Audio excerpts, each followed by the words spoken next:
Hello everyone, आज हम start करेंगे अपना new chapter that is financial statement of not for profit organisation. अभी तक जितने भी हमने चैप्टर्स किए हैं उसके अंदर हमने अकाउंट्स बनाने सीखे, कौन सी फर्म्स के, जो भी हमारी फर्म्स थी प्रॉफिट मेकिंग के लिए काम करती थी। आज जो हम स्टार्ट कर रहे हैं ये वो वाली फर्म्स हैं जो चैरिटेबल इंस्टीट्यूशंस हैं, क्लब्स हैं, जिनका मेन मोटिव प्रॉफिट मोटिव नहीं है, जो सोशल वेलफेयर के लिए काम करते हैं।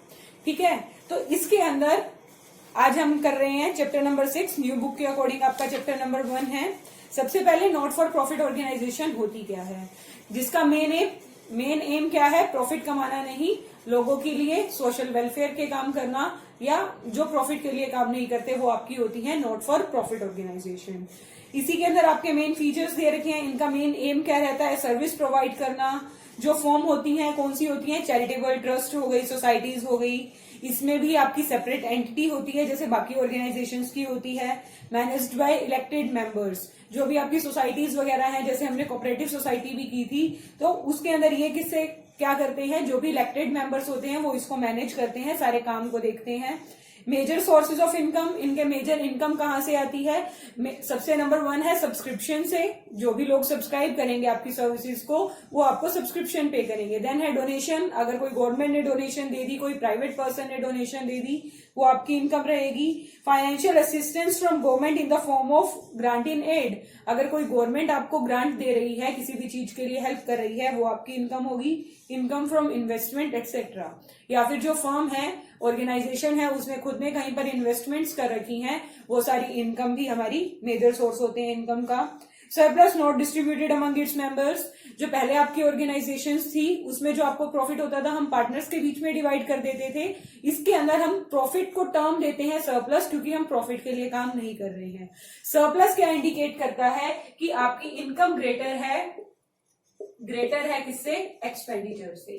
तो जो आपकी इनकम ग्रेटर है, जो भी ग्रेटर पार्ट है वो किसका पार्ट हो गया, सरप्लस का पार्ट हो जाता है। इसको हम पार्टनर्स में डिस्ट्रीब्यूट नहीं करते हैं या मेंबर्स में डिस्ट्रीब्यूट नहीं करते हैं, अपनी ऑर्गेनाइजेशन के अंदर ही रखते हैं। अकाउंट्स जो भी हैं, इसके अंदर 3 तरह के अकाउंट्स बनते हैं, जिसके अंदर सबसे पहले आता है रिसिप्ट एंड पेमेंट अकाउंट। फिर उसके बाद दूसरा आता है हमारा इनकम एंड एक्सपेंडिचर अकाउंट, और थर्ड आपकी होती है बैलेंस शीट। ये 3 मेन अकाउंट्स होते हैं एक not for profit organisation firm की। ठीक है, ये आगे हम डिटेल में करते हैं किस किस तरह से बनाए जाते हैं। देन फॉर्म ऑफ अकाउंट्स, आप क्या करते हो, 1 साल के लिए वही जो फाइनेंशियल ईयर होता है उसी के लिए प्रिपेयर करते हैं। आगे है financial statement of not for profit organisation. हमने किए कि हमारे पास 3 अकाउंट्स होते हैं। फर्स्ट है रिसिप्ट एंड पेमेंट अकाउंट, जो सेम डिट्टो किसकी तरह होता है, कैश बुक की तरह होता है। कैश बुक में भी हमारा रूल फॉलो होता था, what comes in debit what goes out credit. वही सेम रूल आपका रिसिप्ट एंड पेमेंट अकाउंट में आएगा। जो भी पैसा आएगा वो डेबिट हो जाएगा। रिसिप्ट हमारी क्या होती है, जहां से हमें पैसा आ रहा है, और पेमेंट आपकी क्या होती है, जहां पर आपका पैसा जा रहा है। रिसिप्ट डेबिट हो जाती हैं और पेमेंट आपकी क्रेडिट हो जाएगी। उसके बाद दूसरा आपका आता है इनकम एंड एक्सपेंडिचर अकाउंट, जो सेम किसकी तरह होता है, प्रॉफिट एंड लॉस अकाउंट की तरह। लेकिन इसके अंदर क्योंकि हम प्रॉफिट के लिए काम नहीं कर रहे, तो हम क्या करते हैं, अगर आपकी इनकम ग्रेटर होती है एक्सपेंडिचर से तो उसको डिनोट करते हैं सरप्लस से, और दूसरा अगर आपकी एक्सपेंडिचर ग्रेटर होंगे इनकम से तो उस टाइम पर आप उसको डिनोट करोगे, अगर लॉस का केस होगा तो उसको आप डिनोट करोगे डेफिसिट से। तो इस तरह से हम बनाते हैं। और बैलेंस शीट तो जैसे हम प्रॉफिट ऑर्गेनाइजेशन की होती है वैसे ही आपकी बैलेंस शीट प्रिपेयर की जाती है। ठीक है, तो receipt and payment account cash book की तरह है, क्रोनोलॉजिकल ऑर्डर में चलती है, मतलब डेट वाइज हम इसके अंदर एंट्रीज पास करते रहते हैं। नेचर ऑफ अकाउंट आपका क्या रहेगा, real account, what comes in debit and what goes out credit के ऊपर बेस्ड होता है। उसके बाद it starts with the opening balance of cash in hand at bank. जैसे हमारी कैश बुक ओपनिंग बैलेंस से स्टार्ट होती है टू बैलेंस बीडी से, उसी तरह से आपका जो रिसिप्ट एंड पेमेंट अकाउंट है वो स्टार्ट होता है। Nature of items recorded on the debit side, जो भी पैसा आएगा वो कहां पर रिकॉर्ड करेंगे, डेबिट साइड में, और जो पैसा जाएगा वो कहां रिकॉर्ड करेंगे, क्रेडिट साइड में। अब जो भी पैसा बिजनेस के अंदर आ रहा है, सब्सक्रिप्शन आ रही है, डोनेशन आ रही है, ग्रांट मिल रही है, ये सब पैसा आता है एक नॉट फॉर प्रॉफिट ऑर्गेनाइजेशन में, वो डेबिट्स हो जाएंगे। और जो भी आप खर्चे कर रहे हो, सैलरी पे कर रहे हो, कोई न्यूज़पेपर्स के लिए पे किया या कुछ भी पे किया, वो आपके क्रेडिट साइड में चले जाएंगे। एंड एट लास्ट आपको क्या मिल जाएगा? Closing balance of cash in hand and cash at bank. Non cash items are not recorded in this account. Cash book के अंदर नॉन कैश आइटम्स को रिकॉर्ड नहीं करते, जैसे डेप्रिसिएशन हो गया, इन सबको आप रिकॉर्ड नहीं करते हो। लास्ट है पर्पस। पर्पस कैश बुक का जो हमारा होता है कि हमें पता लगाना होता है कि आपके पास कितना कैश पड़ा है, वही हमारा रिसिप्टेंट पेमेंट अकाउंट का पर्पस होता है। देन आपका सेकंड है income and expenditure account. Nature of account क्या है? नॉमिनल अकाउंट का होता है। Debit all expenses and credit all income. जो भी आपके एक्सपेंसेस होंगे, एक्सपेंडिचर होंगे, वो क्या हो जाएंगे? डेबिट। और जो भी आपकी इनकम्स होंगी वो क्या होगी? क्रेडिट। ठीक है। Nature of items recorded in it. Only items of revenue nature are recorded in it. जो भी आपकी रेवेन्यू नेचर की आइटम्स हैं वो इनकम एंड एक्सपेंडिचर अकाउंट में जाती हैं। जो भी कैपिटल नेचर की होंगी वो आपकी बैलेंस शीट के अंदर जाएंगी। जैसे आपका जो भी क्लब चल रहा है, सोसाइटी चल रही है, मेडिसिन से रिलेटेड है, कोई मेडिकल सोसाइटी चल रही है, तो अगर मेडिकल का आपके पास कुछ भी आ रहा है रेवेन्यू नेचर से, तो वो आप कहां पर करोगे? इनकम एंड एक्सपेंडिचर में। अगर आपके पास स्टॉक पड़ा है वो हम कहां दिखाएंगे? बैलेंस शीट के अंदर। या फिर उसके अलावा फर्नीचर वगैरह आप परचेज कर रहे हो तो वो कहां चला जाएगा? बैलेंस शीट के अंदर। Omission of opening and closing balance of cash. जैसे हमारा प्रॉफिट एंड लॉस अकाउंट में कोई ओपनिंग क्लोजिंग बैलेंस नहीं होता था, यहां पर भी नहीं होता। जो भी एडजस्टमेंट्स हैं वो यहां पर की जाएंगी। आउटस्टैंडिंग एक्सपेंसेस से रिलेटेड या प्रीपेड एक्सपेंसेस से रिलेटेड, वो सारी यहीं पर होंगी। It records income and expenditure of current period. जैसे हम प्रॉफिट एंड लॉस अकाउंट सिर्फ 1 ईयर का दिखाते थे, 1 अप्रैल 2015 से लेकर 31 मार्च 2016 तक, तो इसके अंदर भी आप वही करते हो, सिर्फ करंट पीरियड का दिखाओगे, ना उससे पहले का कुछ, ना उसके बाद का कुछ। लास्ट है पर्पस। आपको सरप्लस या डेफिसिट जानने में आपको हेल्प करता है कि आपके इनकम ज्यादा हुई हैं या एक्सपेंडिचर ज्यादा हुए हैं। उसके अलावा आपके पास डिफरेंसेस हैं, वो आप खुद करेंगे।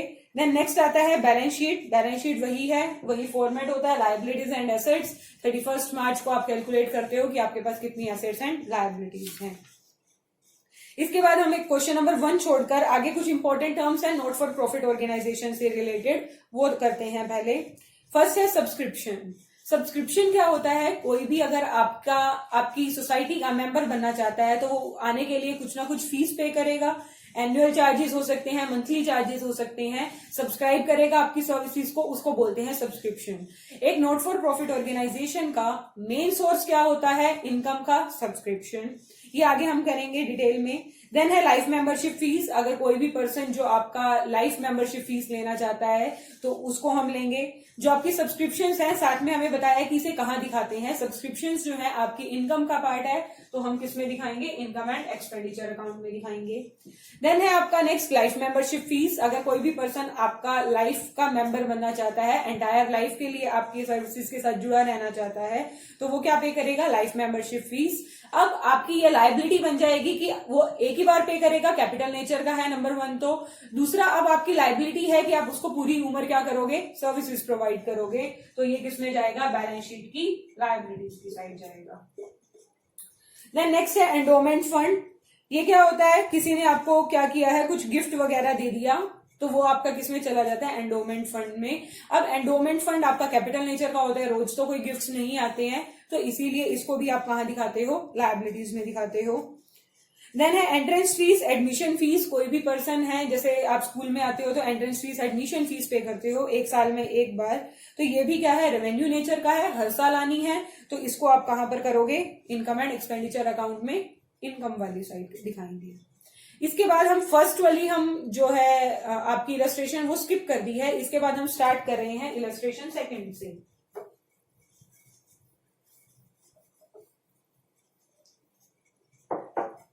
इलस्ट्रेशन सेकंड में देखिए, आपको दे रखा है how will you deal with the entrance fees while preparing the final accounts of new Delhi sports club for the year ended 31 March 2017 in each of the following cases. आपको हर केस के अंदर entrance fees given है। हमने अभी discuss किया, जो भी revenue nature होता है वो इनकम एंड एक्सपेंडिचर के अंदर दिखाया जाता है, और जो भी कैपिटल नेचर के एक्सपेंसेस होते हैं उसे हम कहां दिखाते हैं? बैलेंस शीट के अंदर। अब ये आपको एंट्रेंस फीस देंगे। हर एक जो भी सोसाइटी है, हर एक के अलग रूल्स हैं, अलग अपने लो लेकर चलते हैं, तो आप उसको किस तरह से रिप्रेजेंट करोगे, इनकम एंड एक्सपेंडिचर अकाउंट में या फिर बैलेंस शीट में। फर्स्ट ईयर वो कहते हैं during the year 2016-17 entrance fees received is 1,20,000। आपको एंट्रेंस फीस रिसीव हुई है। अब हम यहां पर बनाते हैं income and expenditure account. Income and expenditure account, income and expenditure account में व्हाट कम्स इन डेबिट, इसलिए आपके व्हाट कम्स इन डेबिट नहीं, नॉमिनल आपका अकाउंट होता है डेबिट ऑल एक्सपेंसेस, इसीलिए एक्सपेंसेस आपके डेबिट वाली साइड आते हैं और इनकम्स आपकी क्रेडिट वाली साइड आती है। ये ध्यान रखिएगा, इनकम एंड एक्सपेंडिचर है, बट आपके जो लेफ्ट वाली साइड है वो आपके एक्सपेंडिचर दिखाए जाते हैं और राइट वाली साइड इनकम्स दिखाई जाती हैं। अब उन्होंने अपने को बोला एंट्रेंस फीस रिसीव हुई है आपको 1,20,000, तो आपकी इनकम है, हम उसको दिखा देंगे बाय एंट्रेंस फीस 1,20,000, इस तरह से इनकम एंड एक्सपेंडिचर अकाउंट के अंदर। देन नेक्स्ट में कहते हैं during the year 16-17 entrance fees received 1,20,000, it is the policy of the club to treat the entrance fees as revenue receipt. जब आप रेवेन्यू रिसिप्ट ट्रीट करते हो तो हम किस में दिखाते हैं, इनकम एंड एक्सपेंडिचर अकाउंट में। केस 1 एंड केस 2 के अंदर आपका सेम अकाउंट बनेगा, यही वाला केस 1 एंड केस 2। अब नेक्स्ट देखते हैं during the year 16-17 entrance fees received 1,20,000, it is the policy of the club to treat the entrance fees as capital receipt. जब वो कैपिटल रिसिप्ट ट्रीट करेंगे तो हम इसको कहां दिखाएंगे, बैलेंस शीट के अंदर। बैलेंस शीट, आपको एंट्रेंस फीस रिसीव हुई है, वो आपकी किस साइड दिखाई जाएगी, लायबिलिटीज वाली साइड। एंट्रेंस फीस 1,20,000, ठीक है। उसके बाद इसको हम अलग से नहीं दिखाते, कैपिटल फंड के अंदर ऐड कर देते हैं। जैसे हमारे जो हम सोल प्रोप्राइटरशिप या कुछ भी चलाते हैं उसके अंदर हमारे बिजनेस में कैपिटल होती है, वैसे ही नॉट फॉर प्रॉफिट ऑर्गेनाइजेशन में हम इसे कैपिटल फंड का नाम देते हैं और एंट्रेंस फीस उसी के अंदर ऐड हो जाती है। लास्ट केस है during the year 16-17 entrance fees received 1,20,000, according to the policy of the club 30% of the entrance fees is to be capitalised. अब 30% कैपिटलाइज करनी है, 70% आप क्या करेंगे, रेवेन्यू नेचर में रखेंगे। तो 70% आप कहां दिखाओगे, इनकम एंड एक्सपेंडिचर में दिखाओगे। 1,20,000 का 70% कितना हो जाएगा, 84,000, और 1,20,000 का 30% कहां दिखाएंगे, 36,000 कहां दिखाएंगे, बैलेंस शीट के अंदर दिखाएंगे। जो रेवेन्यू नेचर का है उसे कहां दिखाएंगे, इनकम एंड एक्सपेंडिचर में, और जो आपका कैपिटल नेचर का है उसे कहां दिखाएंगे, हम दिखाएंगे बैलेंस शीट के अंदर। इसके बाद नेक्स्ट आपको कुछ टर्म्स दे रखी हैं, डोनेशन। अब डोनेशन आपको मिलती रहती है, आप कोई भी सोसाइटी या क्लब चला रहे हैं, कोई भी पर्सन डोनेशन कर सकता है। अब डोनेशन आपको दो टाइप की मिलती है, एक होती है स्पेसिफिक और एक होती है जनरल। जब तक आपको डोनेशन जनरल मिल रही है तो वो हम रेवेन्यू नेचर की तरह ट्रीट करते हैं, इनकम एंड एक्सपेंडिचर अकाउंट में दिखाते हैं, वो आपकी रेवेन्यू रिसिप्ट है। अगर आपको जो मिल रही है डोनेशन वो स्पेसिफिक पर्पज की है, हम कोई बिल्डिंग बना रहे हैं उसके लिए डोनेशन आई, कोई स्विमिंग पूल बना रहे हैं उसके लिए डोनेशन आई, तो हमें वो डोनेशन वहीं पर इन्वेस्ट करनी पड़ेगी, हमारे पास कोई ऑप्शन नहीं है उसे कहीं और इन्वेस्ट करने का, तो वो आपकी कैपिटल नेचर की होती है। उसे आप कहाँ दिखाते हो, लायबिलिटीज के अंदर दिखाते हो, बैलेंस शीट में, ठीक है। नेक्स्ट आता है लेगेसी। कोई भी पर्सन अपनी विल के अंदर आपको कुछ डोनेट कर गया तो वो आपकी किसमें आ जाएगी, लायबिलिटीज के अंदर आ जाएगी, कैपिटल नेचर की होगी। नेक्स्ट है सेल ऑफ ओल्ड एसेट्स। आपके पास कोई भी एसेट पड़ी है वो आपने सेल कर दी, तो उससे रिलेटेड जो भी आपका प्रॉफिट या लॉस होता है हम सिर्फ उसी को ही रिकॉर्ड करते हैं। जैसे आपकी 5,000 की एसेट थी, आपने उसको 3,600 का सेल कर दिया, तो आपको क्या हुआ, 1,400 का लॉस हो गया, तो हम एक्सपेंडिचर में दिखाएंगे to loss on sale of furniture. जो भी सेल किया है, सेल ऑफ फर्नीचर, 5,000 उसकी बुक वैल्यू थी, 3,600 की सेल कर दी, आपको लॉस हुआ 1,400 का, हम कहाँ दिखाएंगे, इनकम एंड एक्सपेंडिचर अकाउंट में। जब भी कोई सेल करेंगे तो उससे रिलेटेड आप कहाँ दिखाते हो, इनकम एंड एक्सपेंडिचर अकाउंट के अंदर। देन नेक्स्ट है sale of old newspaper and sports material. अगर कोई भी ओल्ड न्यूज़पेपर्स वगैरह सेल कर रहे हैं तो वो रेवेन्यू रिसिप्ट है, उसका हमारे को कोई काम भी नहीं है ओल्ड न्यूज़पेपर वगैरह का, तो ये आपकी इनकम के अंदर ही आएगा। और लास्ट है पेमेंट ऑफ ऑनरेरियम। कोई भी पर्सन है जो आपका एम्प्लॉय नहीं है उसको ऑनर देने के लिए अगर आप कुछ पे करते हो वो क्या होता है, पेमेंट ऑफ ऑनरेरियम। अब आपका ये एक्सपेंडिचर हो गया, इसे हम कहाँ दिखाएंगे, इनकम एंड एक्सपेंडिचर अकाउंट में डेबिट वाली साइड। देन नेक्स्ट आता है जनरल एंड स्पेसिफिक फंड्स। कर लेते हैं इलस्ट्रेशन 3।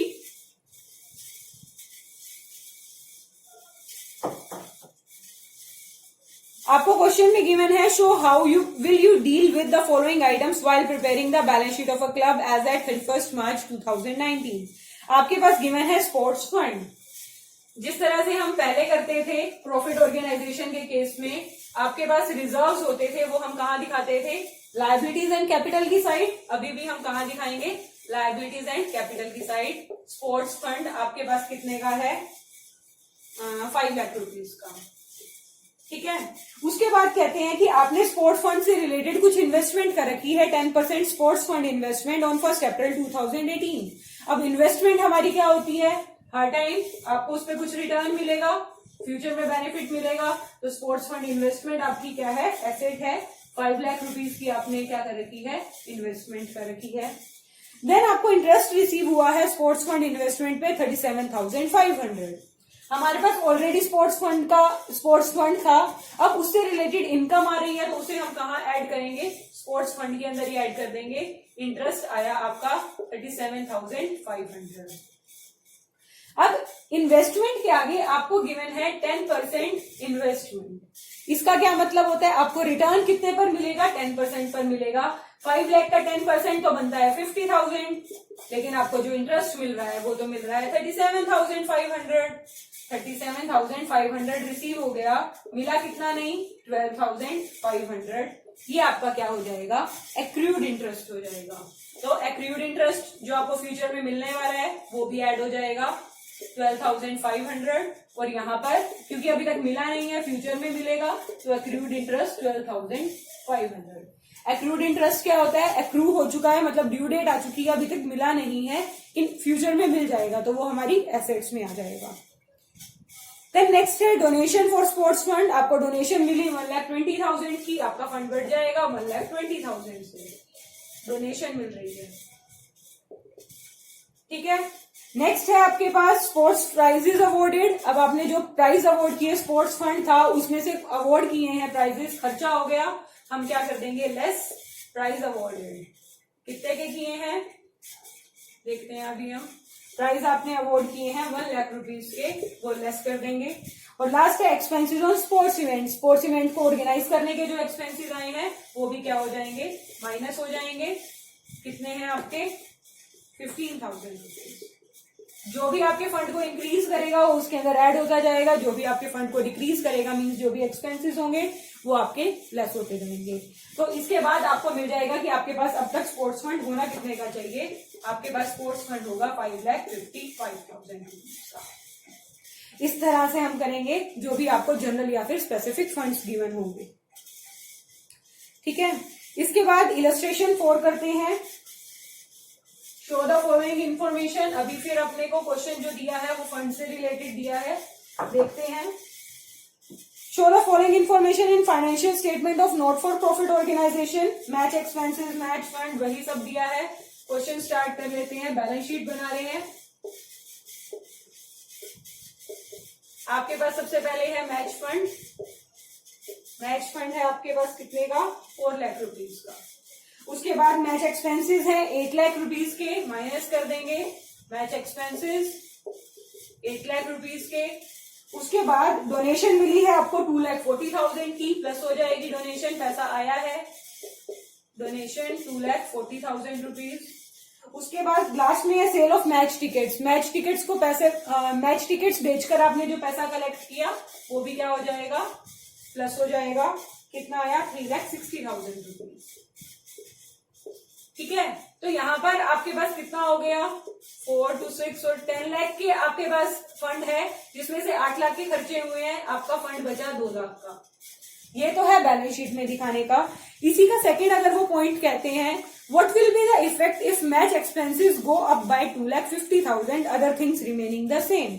अगर आपके मैच एक्सपेंसेस 2.5 लाख से बढ़ जाते हैं तो क्या होगा? मैच के एक्सपेंसेस आपके 2,50,000 के थे, अगर हम कहें आपके जो है मैच एक्सपेंसेस वो हो जाते हैं 10,50,000 के, आपके पास फंड है 10 लाख रुपीज का और आपके जो खर्चे हुए हैं वो हुए हैं 10,50,000 के, तो आप उसको किस तरह से दिखाओगे? मैच फंड से तो हम कितना ही चार्ज कर सकते हैं, 10 लाख का फंड पड़ा है, 10 लाख चार्ज कर लेंगे, आपका मैच फंड कितना हो जाएगा? 0 हो जाएगा। अब 50,000 के एक्सपेंसेस हुए हैं, उसे कहां दिखाना पड़ेगा? इनकम एंड एक्सपेंडिचर अकाउंट में। इनकम एंड एक्सपेंडिचर अकाउंट में एक्सपेंडिचर वाली साइड हम दिखाएंगे आपके मैच एक्सपेंसेस कितने के हो गए? 50,000। जो भी एक्स्ट्रा है वो इनकम एंड एक्सपेंडिचर अकाउंट में जाएगा एक्सपेंसेस के अंदर। ठीक है, इसी से नेक्स्ट अगर हम देखें इलस्ट्रेशन 5th गिवन है, show how you deal with the following items income and expenditure account बनाते हुए। नंबर 1 है प्राइज अवॉर्डेड, सिर्फ आपके पास कोई फंड है नहीं, सिर्फ प्राइज अवॉर्ड किए हैं तो खर्चा है, कहां दिखाएंगे? इनकम एंड एक्सपेंडिचर में। सेकंड है प्राइज अवॉर्डेड 5,000, प्राइज फंड है आपके पास 40,000 का, डोनेशंस आई हैं 7,200 की, तो फंड हमारे पास पड़ा है, हम स्टार्ट करेंगे लायबिलिटीज में फंड दिखाकर 40,000 का, डोनेशंस ऐड हो जाएंगे एंड प्राइज अवॉर्डेड माइनस हो जाएंगे। देन उससे नेक्स्ट है प्राइज अवॉर्डेड भी गिवन है, फंड भी गिवन है, डोनेशंस भी हैं, इन्वेस्टमेंट भी है और इंटरेस्ट रिसीव्ड भी है। तो जैसे हमने इलस्ट्रेशन 3 की थी, आपका सेम क्वेश्चन है, आपको ये क्या करना है? करके देखना है। अगर कोई भी प्रॉब्लम आती है तो वो आप नेक्स्ट क्लास में ले सकते हैं। उसके अलावा जो आपका नेक्स्ट टॉपिक है सब्सक्रिप्शन का, वो हम नेक्स्ट क्लास में करेंगे। Thank you.